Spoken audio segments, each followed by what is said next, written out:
All right, welcome folks to today's interview on Brighteon.com. I'm Mike Adams, the founder of Brighteon, as you well know, the free speech platform. And of course, a lot of free speech could have saved us from a lot of human suffering and financial loss as the banking system is now falling apart. In fact, if people like our guest, Peter Schiff, had been listened to, then a lot fewer people would be suffering financially right now. That's the absolute truth. So we're joined today by a very special man. Peter Schiff is his name. You know him. I know him. I follow his work. He's brilliant. He's ahead of his time. He joins us today. Thank you, Mr. Schiff, for your time. Welcome to the show. Thank you, Mike. That's a hell of an introduction. Well, you're a hell of a guy. I mean, let's be honest. You've been nailing it again and again.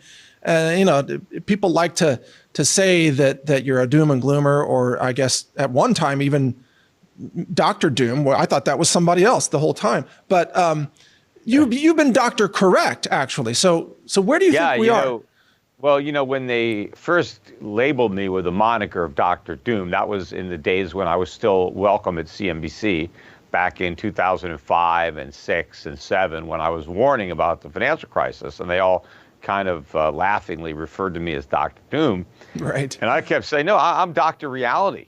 You know, I can't help it if the reality, you know, is doom. That's just, you know, what we're headed for. And of course, I was proven right in 2008. But what's going to happen now, what's beginning in 2023, is going to be much worse. I mean, this is a much deeper financial crisis. But instead of a financial crisis, the Fed might trade it for a currency crisis and then a sovereign debt crisis, because they are going to just blow up, you know, the money printing during this downturn. They've already started it. I mean, they basically returned to QE without admitting it. Yeah, exactly. Well, and we saw headlines today. I think JP Morgan analysts were saying that the Fed may inject $2 trillion in liquidity into the banking system. And then Yellen comes out and says everything's fine. Well, if everything's fine, why do you need $2 trillion, huh? Yeah, nothing is fine. And Janet Yellen should know, because she's partially responsible for this mess. I mean, she's not totally responsible, but she's certainly one of the people who is, you know, who bears responsibility here. She was the chairman of the Fed, and she was active at the Fed. She was at the San Francisco Fed while the housing bubble was inflating. You know, that California was, you know, one of the biggest parts of the bubble. And she was there at the San Francisco Fed, I mean, telling people not to worry about the housing market, that the people who thought it was a bubble were wrong. And Right. She even said that if the housing prices went down, it wouldn't even hurt the economy, because it was just so strong. It didn't matter if housing prices went down. Well, yeah, it's going to be fascinating to watch, especially in retrospect, the words of these people. But Peter, I brought a collection of failed fiat currency and put it on my desk today for this interview. And I want to tell you, here is $1 million. This is Zimbabwe. And then it goes to 50 million. Let's see if I can get this on camera. And it goes on into billions. Here's 2 billion. 500 million. To trillions, I think. Yeah, that's Peter. I'm a trillionaire. I have 10 trillion Zimbabwe dollars right here. Done. How amazing is that, huh? You know, at one point, I forget what year it was, maybe the 1970s or so, one Zimbabwe dollar and one US dollar were at parity. So that just shows you what could happen. You know, you have a whole graveyard of dead fiat currencies. They've all died. I mean, none of them survive. And I don't think the current crop will be any exception. The only question is, you know, how much longer do they have? You know, what's their lifespan? Well, let me ask you that, but you're right. I also brought a stack of $100 bills here. I don't know if you can see, but yeah, there's my stack of hundreds. Actually, these are mostly Hollywood hundreds. Only the top one is, quote, real. And even that one, I think, not even real by itself. So that's supposed to be $10,000. It's a joke at this point. What's this going to look like? I mean, are we going to expect prices to double in the next year or 18 months or you know, in a practical level? What do you think? Well, you know, first of all, before I even answer that, you know, I'm kind of jealous of your backdrop there. That's kind of, I gotta step up my game. Oh man, Look at that. You got some really nice stuff going on in that studio. Well, no, thank you. Look, I got to give credit to the folks over at Infowars. You know, I fill in for Alex Jones sometimes. They told me about the VJ software that drives this wall. So we use instead of DJ software, it's VJ software, and we. But I got to get the wall too. I got a spring for that. It's all doable. Yeah, there you go. A wide shot. Yeah, we have all these screens here. We barely know how to use them. I know. I just built this big studio here at my house, but I haven't furnished it yet. I have just the old stuff that I have. So yeah, I gotta maybe talk. I gotta see about getting some of that stuff. I like that whole setup you got there. Well, look, hey, Infowars helped us. We're happy to pass it along to you. If you want to know what software and systems we use, I'm happy to share it with you. But aside from the razzmatazz here, the content of what you're saying is so critical right now. And you've been the one voice in the wilderness. Well, maybe not the only one, but one of a few that has. The establishment loves to make fun of you and say, "Oh, it's never going to happen," and here it is. It's happening. Okay, so the debate's over. What was the question you asked me? Because I complimented your studio there, and then I forgot to answer your question. In fact, I don't even remember what it was. Well, the question was, when are we going to be paying double for groceries compared to today, roughly? Oh, I mean, soon. I think. I mean, we're already paying double for a lot of the things at the grocery store. You look at certain prices and they've gone way up. But this latest round of bank bailouts is going to cause tremendous inflation, because where is the Federal Reserve getting the money to bail out all these banks? President Biden made it President Biden. No, I think that's accurate. President Biden made a big deal about reassuring the public that, the taxpayers aren't going to have to pay for this. Well, technically, I guess it's not taxes that are going up in the traditional sense. It's inflation that's going to go up. These bank bailouts aren't free, right? And they're not going to be paid for by the banks themselves. They're getting the bailouts. They're not going to pay for it.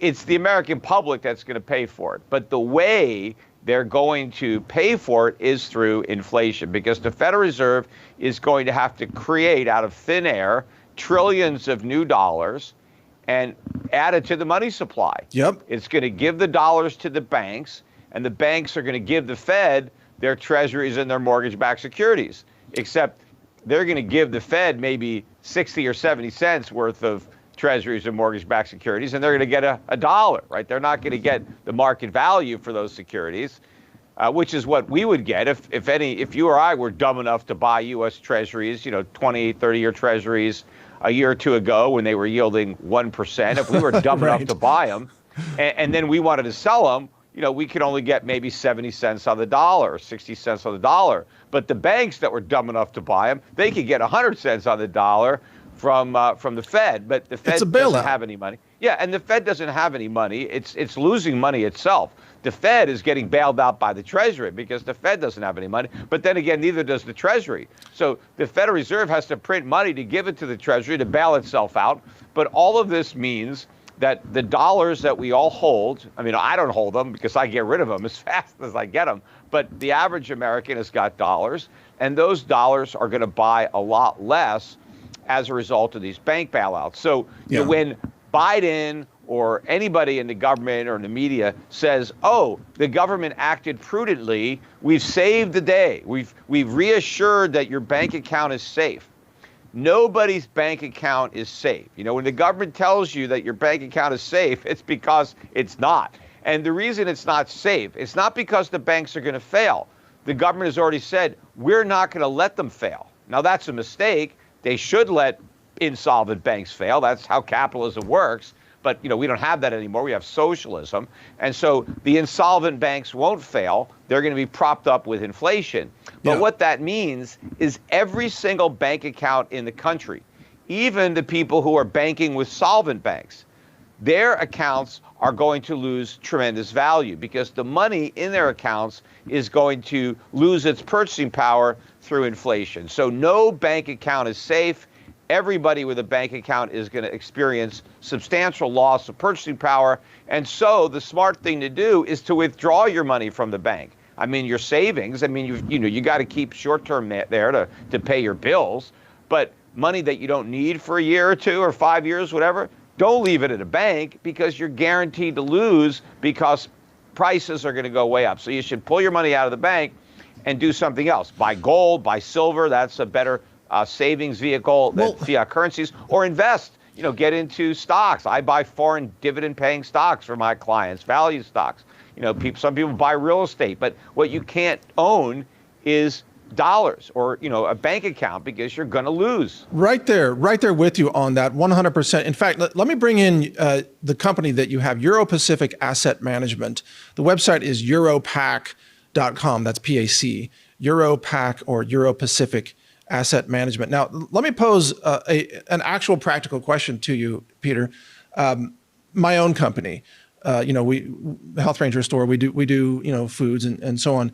And, we buy and sell millions of dollars worth of food every year and supplements and so on. We have obviously operating capital in the bank. And this question is going to apply to a lot of our listeners. And so we have operating capital in the bank. We don't want it in the bank, but we need it near liquid. So we don't necessarily want to take possession of gold and silver where you have to send it back and sell it back. We know we're going to need to spend, $1 million per quarter on raw materials. How can your company help a company like us be out of the banking system in near liquid assets where we don't have to take physical possession? Well, my company, the one we're talking about, Euro-Pacific Asset Management, that we're not here to help you manage your cash flow or pay your bills. So to the extent that you have money that needs to be liquid to buy or pay for, goods and services, there you need to leave it in a bank or some type of institution. But we don't trust the bank. Well, the banks are all going to be bailed out. So what you can't trust is the money in the bank. That's the problem. So the money that you're going to use for short-term purposes, even if it loses value, it's not going to lose that much because it's not there that long. You're spending it. What I'm talking about is the money you don't need day to day. If you have money in your business that you don't need, that you just want to keep it for a rainy day, but you're probably not going to have to tap into it, that's the kind of money that you want to send to me to manage, because there I can put it in assets that will beat inflation. So as the dollar is losing value, your account with me is gaining value. So now you'll have more dollars in the future. But you don't want to send me the money that you need, for next month's rent. You leave that in the bank. Now, eventually, I think the world will move away from fiat currencies. And I think a lot of people will start transacting in gold again through the internet, through the blockchain, or private companies will tokenize gold. And then you'll be able to transact in gold. You'll be able to use gold to pay your bills because the person you're paying is going to want to get paid in gold. Exactly. But that's when the dollar really starts to lose money rapidly. When we're like Argentina or something like that. And then you can't even risk keeping your short-term money in dollars. It's not that bad yet. But even if inflation is 10% or let's say 12% a year, you're only losing 1% a month. So if you're turning your account over every month, all right, it's 1%. It's not the end of the world. But when you start losing 10% a month, right, when you have 120% inflation, now, you got to worry about, the money you leave in the bank overnight. So that's when I think people will start turning to alternatives like tokenized gold so that they can transact in that. Now, I know there's some people out there that think, no, they're going to use Bitcoin. That ain't going to happen. They're not going to use Bitcoin.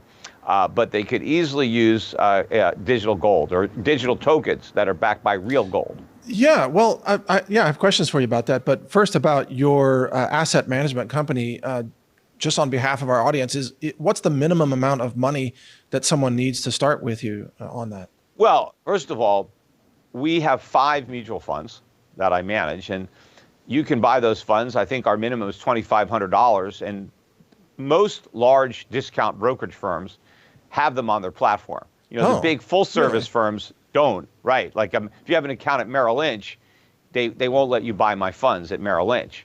But if you have Schwab or Fidelity or Interactive Brokers or E-Trade, or you can buy my funds. So what are the names of these funds? I'm sorry to interrupt, but people are going to want to look up the names and maybe buy these. Yeah, and in fact, one of them, my International Dividend Payers Fund, last year was the #1 fund in the international value category. Out of 350 funds, I was #1 in total return.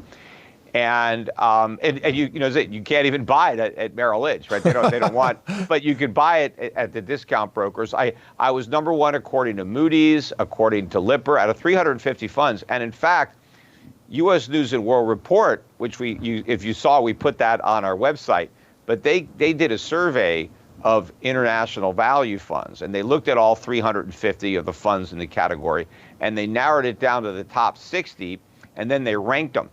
And they were looking over a 1, 3, and 5 year time period. And my dividend payers fund was number 1. Wow. And my value fund was number 3. Right? So the only fund that beat my value fund, other than my own fund, was a Goldman Sachs fund.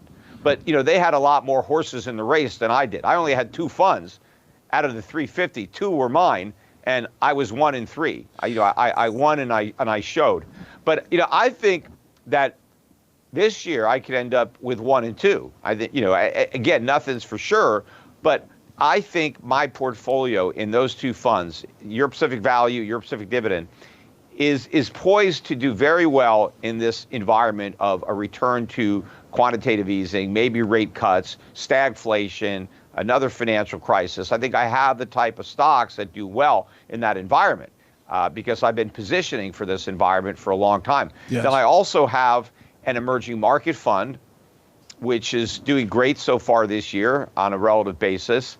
And I think the emerging markets are going to do particularly well in a weak dollar environment, which is where I think we're going to be for the remainder of the decade. So I think emerging markets are going to do better than developed markets. And certainly I think all developed markets that are outside the U.S., I think will beat the U.S. So I've got that. Then I think the fund that is going to deliver the best returns, but of course with the highest risk, but I think that it's going to end up being worth it, is my gold fund, the Euro Pacific Gold Fund, because I think gold stocks are just going to go up 10 times, 20 times. Some of them will go up 50, 100 times. Some of these really small ones. So you can buy my gold fund. And then I also have an international bond fund. So if you just want to, if you don't want to be in equities, if you just want to kind of park your money in cash and get a yield, but you don't want dollars, you'd prefer other currencies, then look at the Euro-Pacific International Bond Fund. So you can buy that. So those are the 5 funds. You could buy them, again, if you have a brokerage account, you can buy them. We actually have a product at Euro-Pacific Asset Management that we call a wrap account, in which we'll manage a portfolio for you in those 5 funds. Now, also, if you don't have a brokerage account, right, you can go to my website, EuroPacific, EuroPac.com, and you can buy the funds right on the website directly from the distributor with the same $2,500 minimum, right? You don't have to talk to an advisor. Just go on the website and you can just buy it, send your money in, and you'll own the shares directly at the fund. So you don't even need a brokerage account. You could do that. But if you're doing more money, the minimum for a wrap account is $50,000. And there you can talk to one of my advisors at Euro Pacific Asset Management. They'll take you through the paperwork. You'll have a personal advisor. But if you're just putting in $2,500, $5,000, you just, you don't talk to anybody and just do it on the website and do it yourself. I thank you for taking the time to detail that. This is really fascinating, not just for our audience, but also I'm talking to a lot of people personally, family and friends, who are just right now finally getting what I would say financially red-pilled. I'm sure this is happening to you too, Peter, where they're saying, oh, I ignored you for 10 years or 15 years since 2008. Now I realize that the banks really aren't safe. What should I do? And I'm like, well, buy gold. But then they say, well, I don't know what to do with gold. Maybe I can't defend it. Maybe they live in an apartment somewhere. They can't bury it in their apartment.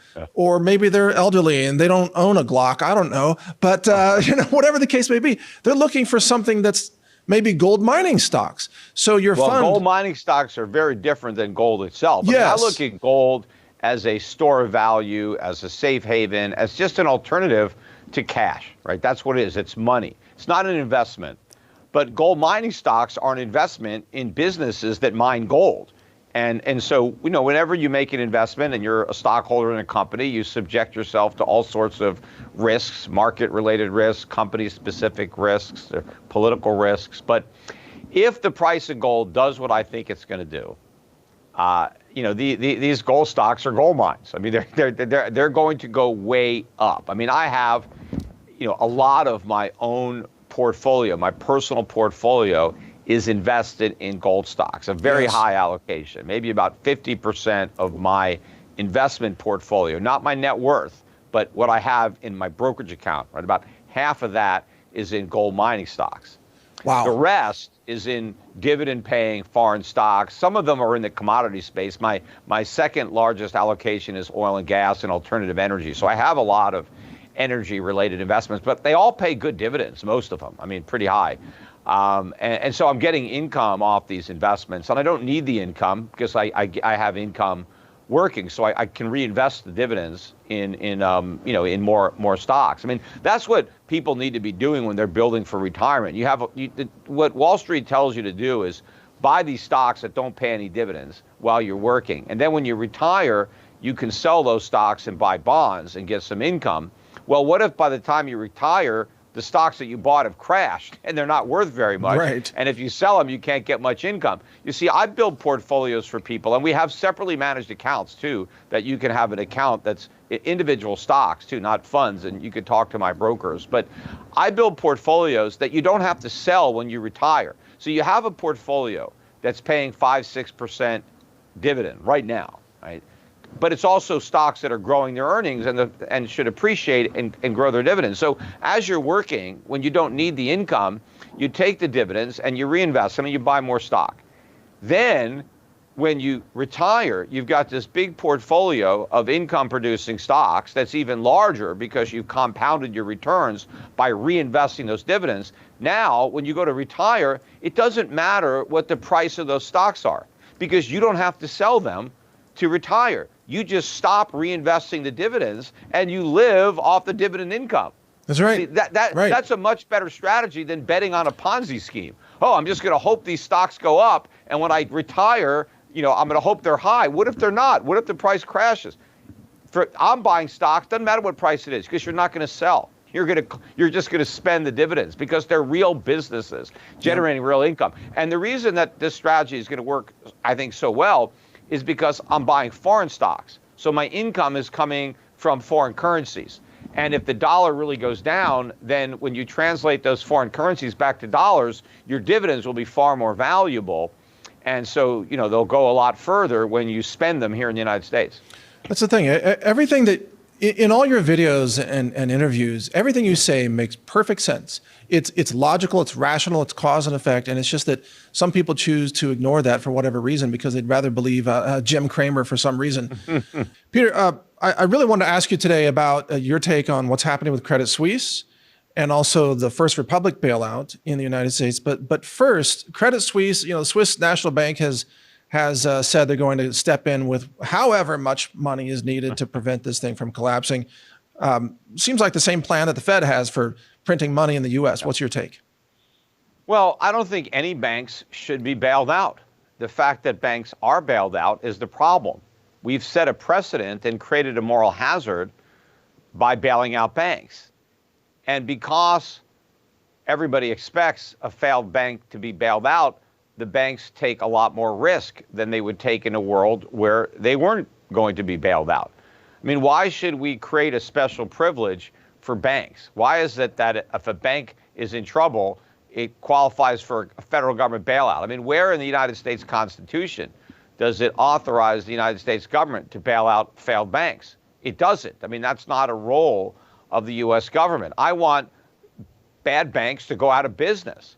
And if bad banks were allowed to go out of business, fewer banks would be going out of business because fewer banks would be bad because they would be forced to be responsible because their depositors would force them to be responsible. You see, when the depositors are sure that the government will bail out their bank, well, then they just give their money to any bank, whichever one is the closest to my house. That's where I'm going to put my money. Who gives a damn what they do with it? I don't care because it's all government guaranteed. But if everybody knew that the government wasn't guaranteeing your bank account, you wouldn't just put your life savings in a bank without doing a little research on that bank. And, you don't have to be, a financier yourself to pick a good bank. Just like, I go shopping for cars. I'm not an auto mechanic. I don't have any expertise in how cars work. I buy cell phones. I mean, I'm not an electrician. I mean, or an engineer. Or I don't need computer science. I don't know how any of this stuff works, right? I buy stuff all the time. I don't know how it works. So, but there are consumer reports out there. There's other ways I can do my research to try to figure out, what brand I trust, what I want to buy. The same thing would happen with banks. We had banks in this country before we had deposit insurance. We didn't get any deposit insurance at all until the Great Depression. So we managed to go from, 1789, whenever we signed the Constitution, to 1933 or 34 without any deposit insurance. We financed the Industrial Revolution without any deposit insurance. We had big banks, lots of people put money in banks. It all worked fine. And in fact, even during the Great Depression, with all the bank failures, only about 2% of the value of all the money on deposit in all those banks was lost. That wasn't that bad, considering that it was a Great Depression. Right. The banks are much worse off now. They're far less stable than they were during the Great Depression, because back then the market was regulating the banks. Now you've got the government regulating the banks, and it's much worse regulation. And of course, you've got this moral hazard because people just put their money in any bank, and the banks know that people don't care what they do with their money, because it's all guaranteed by the government. So this is a mistake. The Swiss government, everybody thinks you can't let a bank fail. And the problem is, because of the attitude that no bank can fail, that's why all these banks are so big. All these banks that were designated as too big to fail in 2008. Well, they're all way bigger now. Maybe we should have let some of them fail. That we would have been better off instead of making them so much bigger. Yeah. Now they're really too big to fail. But the thing is, they're too big to exist then, if they're too big to fail, because everything has to be able to fail.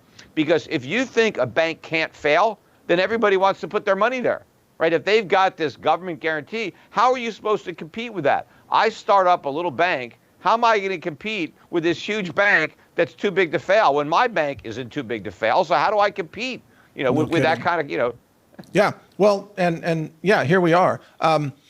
The last question I want to ask you, though, kind of on a personal note, but first let me plug your website for you here, SCHIFF Also, you have a gold retail operation here and a free download of avoiding gold scams, which I think is really critical. I've heard of a lot of people getting ripped off buying proof sets. Yeah, especially, when they have these proof sets of these brand new coins, right, that were just minted. Why pay for a proof? I mean, it's going to be in pristine condition, even if it's not a proof. I mean, exactly. It's like when it matters to get something in really nice condition, as if it's like 100 years old, right? And it's, it's like most of them are all beat up because people were carrying them around in their pockets. But if something just rolled off the mint, this year, that you don't need it all in a little in a plastic container that says certified or pristine condition. I mean, you're not going to get any extra value, but right. But you're going to pay a lot more money for it. And where does that money go? It goes to the broker or the gold salesman who sold it to you. And that's why if you go and you look at all, the talk shows, the right-wing talk shows, they're all got sponsors. All these gold companies sponsor these guys. How do they get the money to pay for these endorsements? Because these guys don't come cheap. They charge a lot of money to endorse one of these gold companies. They get it from their customers by overcharging them for their gold. That's the problem. So absolutely. SCHIFF Gold, we don't spend any money on advertising, not a nickel. The only advertising is me talking about it, right? So I don't have to pay people to promote it. So we can pass on the savings. We don't rip anybody off. The markups are very, very low. And, you maximize how much gold and silver you get for your buck. The money stays in your pocket. It doesn't go into SCHIFF Gold's pocket. No, I'm really glad you mentioned that. I had one of these sponsors that's out there. I'm not going to mention names, but they came to me. They literally offered me $100,000 a month to plug them because they sell these proof sets that I know are ripping people off. And I said, Absolutely. Hell no, there's no way. They said, no, we'll give you 6 figures a month minimum. And I'm like, forget it, man. What am I going to do? Rip off my audience? Yes, that of course, because that's where the money comes from. If they're giving you 100,000 a month, right? I mean, that's a lot of money. I mean, Schiff, that's about all the profits that Schiff Gold makes, maybe a little bit more. But I mean, total on everything that we do, it's like it's not a high markup business. No, exactly. Margins are normally pretty darn thin on gold. In ours, I mean, we mark up gold, make 1% to 2%. That's it. And then out of that, I got to pay all my bills, right? Exactly. I don't keep, if I mark it up 1%, I don't keep that. That's gross. Now I got all kinds of overhead and stuff like that. So we could never afford to pay you 100. You'd have to send us so much business. It'd be impossible. No, it'd have to be like $10 million a month or more. But most of these talk show hosts, they don't give a damn. I mean, that's so frustrating. I see they that just too. sell out and they sacrifice their audience. They say, this is the gold company I trust. And it's all BS. It's the gold company that paid them a lot of money to help them rip off their own audience. So yeah, congratulations for giving a damn about the people who are watching you and not abusing. You know, that's one of the things that happened too with all the crypto and all the pump and dumps. You know, somebody would come out with a coin, right? And they would pay some influencer to tweet about it or put it on Instagram, you know, because then they can dump it. And they were ripping off their own followers by suckering them in. But that's what's going on in the gold industry, and it's still going on in the gold industry right now. That's why we have that, you know, gold scams, because there's so many things. Some of these gold companies mark up their coins 40, 50, 60%. That's crazy. The price of gold has to basically double just for you to break even. And they bury it in the fine print, but they take advantage of these older people who listen to these talk show hosts, and they just trust the talk show hosts, and so they buy from whatever gold company they recommend, and they get ripped off. No, it's very unfortunate. We're on the same page, and the sponsor that I do have that I've had for years also is right with you, Peter. They rail against these scams, the bait and switch, the proof sets, all that stuff, and they get a lot of hate for that. But you know what? At the end of the day, folks, you better get the most ounces per dollar when you're in this translation.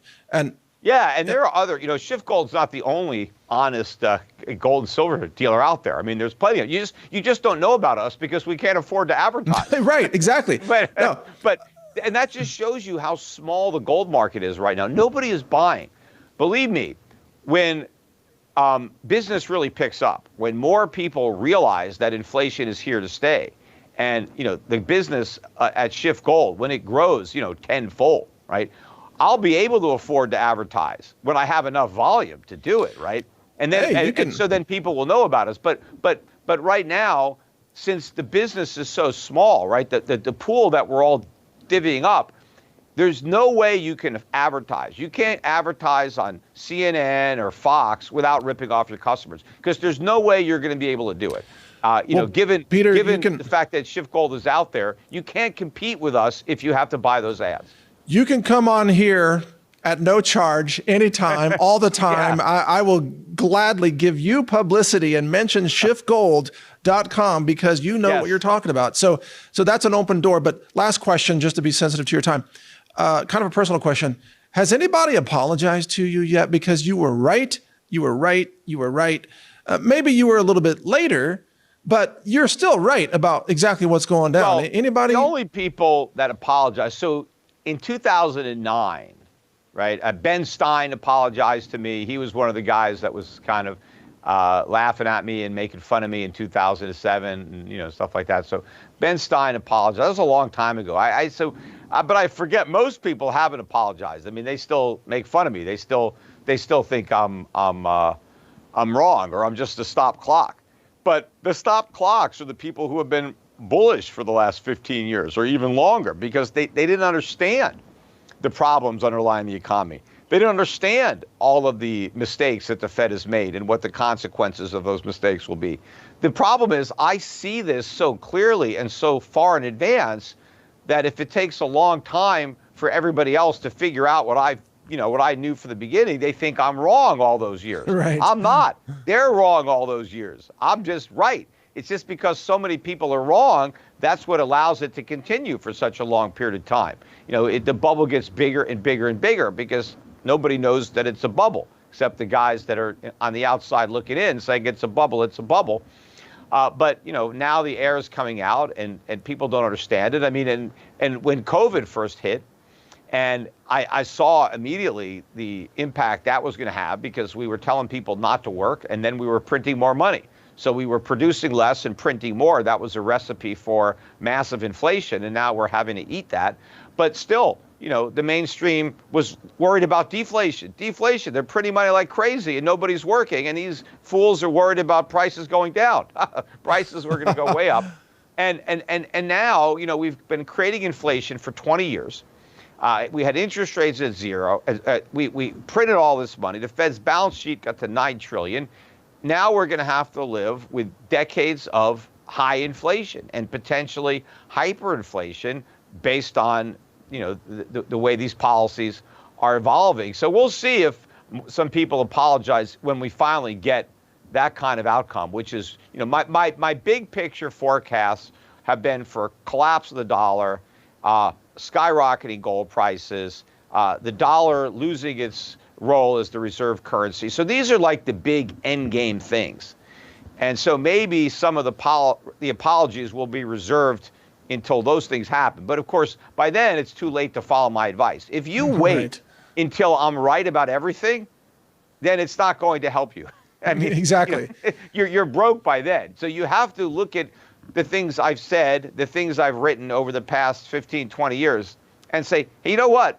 98% of what this guy said would happen has happened. In fact, all the stuff that he said would happen, everybody else said was impossible. It would never happen. So I think I've got a very good track record of understanding the big picture. Has everything that I predicted come to pass? No. But you have to, gauge, do you think if I've got so much right, what do you think the odds are that I'm right on the rest of it versus just following the advice of people who have gotten everything wrong? Including, the people who have run the Federal Reserve, yes. and make your investment. I mean, get out of the dollar, get out of harm's way and inflation proof your portfolio. It's not just crash proof this time, it's inflation proof. Really good point. Very important advice, folks. I encourage you to do your research. Check out the Euro-Pacific Asset Management Company as well. I'm going to look at a couple of your funds there, Peter. Now that you told me about them, I'm interested personally, but I'll look at those. Sure. The website is EuroPac.com, like Euro-Pacific, EuroPac.com, Wealth Management Services. I'm not paid anything. Peter Schiff's not a sponsor here. He's just a very informative guest of the show and someone who I've listened to for many years. Peter, you've taught me a lot about macroeconomics over the years. So I thank you for all that you've done. And I thank you for joining me today. Oh, appreciate you having me on as a guest. Take Absolutely. care, you're welcome here anytime. So thank you so much. And for those of you watching, share this video anywhere you'd like. Give credit to Peter Schiff at EuroPac.com. Of course, I'm Mike Adams, the founder of Brighteon.com, free speech platform. Thanks for joining us today, everybody. Be safe. Take care. All right, today's interview brought to you by the satellite phone store, SAT123.com. Check it out. I brought my satellite phones here today. You can see them in front. That's the Inmarsat sat phone. And then the Bivy stick on the right there, that's the satellite-based texting, text communications device. You can send and receive text using any mobile phone as your interface, and then that device talks to the satellites. And you can text anybody and they can text you. And then there's also the Iridium satellite phone there that you see standing up. So you can get all these backup emergency communications devices at our sponsor, the satellite phone store, SAT123.com. And as you can see on their website, the satellite phone store, they've got specials. They've got Inmarsat and Bivy stick combos. They've got a bandwidth, by the way. You can get satellite bandwidth right here. They're almost out of stock of those. Here's a special that gives you a sat phone, a Faraday bag, solar panels, and a power station with lithium iron phosphate batteries so you can be off-grid with power. They also have the EcoFlow systems here as well for off-grid power, solar power to charge these devices. And then these devices can run small blenders. They can charge power tools. They can charge your phones, your laptop, all kinds of things like that. So check all of this out at SAT123.com. And we appreciate you supporting our sponsors, but more importantly, we appreciate our sponsors making this available to our readers and listeners, because this is life-saving hardware. That's why what I'm showing you right here, I just pulled it out of my car and put it here on the desk. This is what I travel with, folks. That's in my car everywhere I go, because you don't know what kind of crazy emergency is going to happen these days. You could get stranded somewhere and you need to make a call and the cell towers don't work because the power grid's down. And so you need backup satellite communications. SAT123.com. A quick note here out of the studio. I just want to disclose that until today, I owned no mutual funds, no stocks or bonds or anything. I was not in the market at all. But after interviewing Peter Schiff, a few hours later, I did purchase $5,000 of, or no, $4,500 of one of his funds, the Euro-Pacific Gold Fund Class A, symbol EPGFX. So I do want you to know that I did purchase that fund because I was so impressed with the interview. A few $1,000s. I want to watch this, and I see what's in the portfolio is a lot of gold and silver mining companies, which frankly is exactly what I was looking for. I've been wanting to park a little bit in some mining companies, but I don't know which mining companies are any good, and I don't want to manage. I don't want to have to watch a bunch of mining companies. I'm busy like you, right? We've got other things to do. So I figure, Peter Schiff is watching these companies. He's put them all together into this fund. And so I'm gonna give some money to Peter Schiff's fund and let him manage this. It's kind of a high-priced or high-load fund, as it's called. There's a high management fee for it, roughly compared to other funds. It's 4.5% annual. So that's pretty high as far as funds go. But hey, again, I'm busy doing what I do. Let's let Peter Schiff do what he does, his expertise. So I just wanted to be upfront about that I did just purchase, $4,500 worth of his fund. So there you go. I will always disclose if I have any financial ties to guests like that. Not that this is, he didn't pay me anything, obviously, to interview him or to mention this. I'm just saying, I think it's very compelling what he's doing. So you make your own call, but I just wanted to be upfront about this. Full transparency. Thanks for listening. A global reset is coming, and that's why I've recorded a new 9-hour audiobook. It's called The Global Reset Survival Guide. You can download it for free by subscribing to the NaturalNews.com email newsletter, which is also free. I'll describe how the monetary system fails. I also cover emergency medicine and first aid and what to buy to help you avoid infections. So download this guide. It's free. It's my gift to you, simply because I want like-minded people to survive.